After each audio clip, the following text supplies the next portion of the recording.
mayam ngasi card reading haipatang tawseko haidi sum general reading and haraseko general reading se ina group ani khatang khaidok jareko aina sida crystals ani khak pair leko selenite ama lereko aduga amethyst am lereko ani sigi manung ama khanbirase ado ngasai gi haidi tawgodoriba reading sina kaino hai kansida akhoi gi aina hoje khalliba pot se hai tareko handaki chahi aina kaino ma ningaga le na khallaseko adugi aina ningyo poto haidi phangadra or kaino hai tareko phangagana haidi karamba matamda kayam kuina aina khallise phak adugi manung phawda lakadage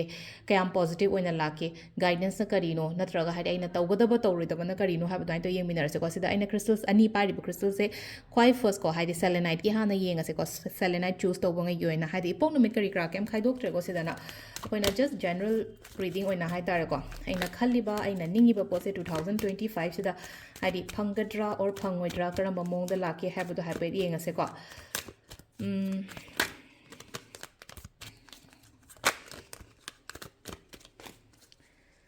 sidagi da leiriba card sing sidi lothok jage ko sidi lothoi ke mari manga ko disturbance katang lay Manipur se haidi video gumba number matam da ko lere kaino oibagi pungkhong da khongjan na raktana ho kaino oiro ma oiro ko card sing se selenite khanbangai yoina ko yamna good luck oina oi ko handaki kaino se haitar aina khalliba po se haitar ko aduduna haitar ko haidi samna haibada haidi selenite khanbangai haitar ko video se haitar ko kaino to haidi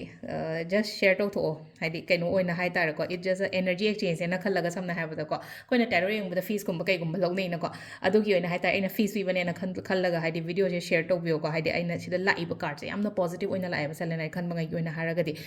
aduduna haitar ko haidi poteng sa energy exchange haragadi koina sum kaino ma taw matam da haidi piba ko to da ngasai poto sida laiba poteng se haitar ko haidi aingonda yamna phana lakna bagi haitar ko positive ngasai hai mem se aingonda loina mak phangna bagi damak tani ko haidi energy exchange ki tana video se haitar ko haidi kaino taraga share gumba taw tho ba hek sigi pot mem se ko adu silai se haitar ko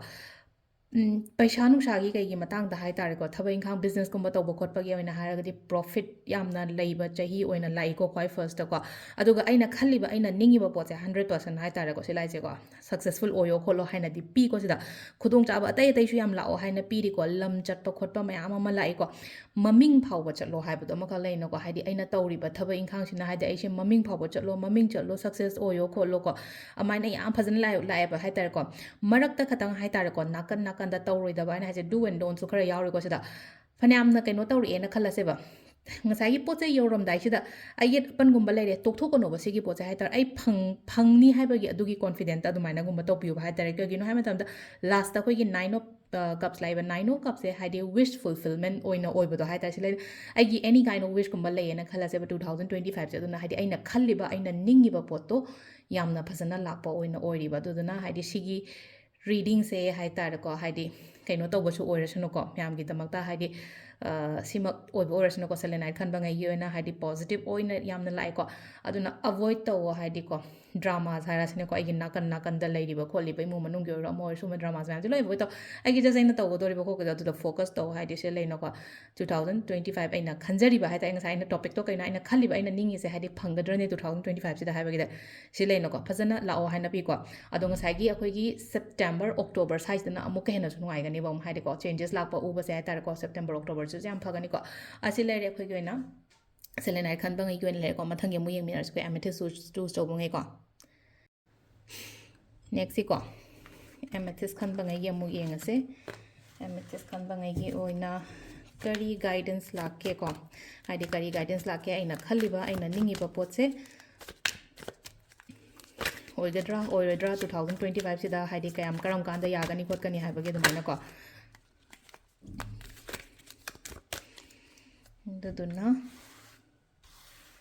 sidagi ei lokthok charke card se ko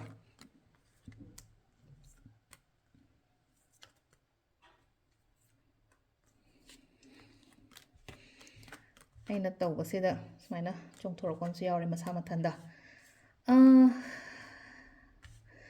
positive marakta negative ama lae ko positive marakta negative ama sumaina lakpa se kamai tawge hai kan sida sida leina ko negative flom da puroi ko sigi pot se loishanba oina oiba hai tar ko haidi problems ending gumba oiba su oi ko problem ending su oi jaga change to su oi ko haidi lairami ba situations or condition du dagi haidi tholakpa oina oiba do hai tar ko ngasai gi sida keno to ise hai tar ko haidi sida akoi tower ka lakpa je kitang hai tar regular ka tarot card yang bangai di khangbirong gani ko tower se kitang negative oi ko atu tar ko ngasai gi surrounding card ngai se yamna positive oina lakpa ni na hai tar ko yam ka hai nu sa thin ngai ke su di leite ko sila cheksel lore shana hai tar ko haidi kitang alert oi lore thabak to ko matam da ko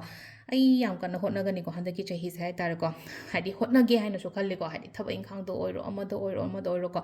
aina hotna riba aina tawdori ba mayam se khadi result ti phajana lakani ba khangbra problems mayam dagi tholakpa oi ko haidi moon sina haidi silai se ko problems mayam dagi tholakpa oi haidi lairami ba situation aida thawai nuai te hakjang nuai te na traga nuai taba mayam du dagi loina aise kem khandangai tholakpa gumba su oi ko dumai taraga aduga last la aise haidi last की card से लेरेको last की card से लाको मतम सिदा खोइना करी हाइना केनो तौगे high कानसिदा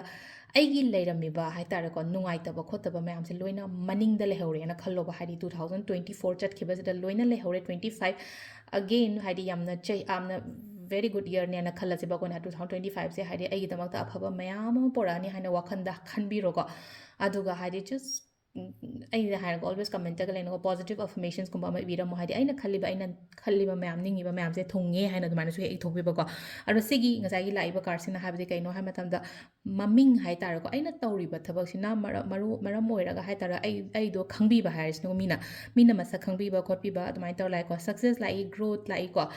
purity lai ko thamoi seng su thabak tawani ko thabak tawu matam da aduga se leise ko honai ye bam kan haidi laina keno tawge na de khande ba haidi laina pisa tan ge khot ge gaina khanda ba ai honaraga pisa tan ge hai ba gi adugi waklon ama leijari ba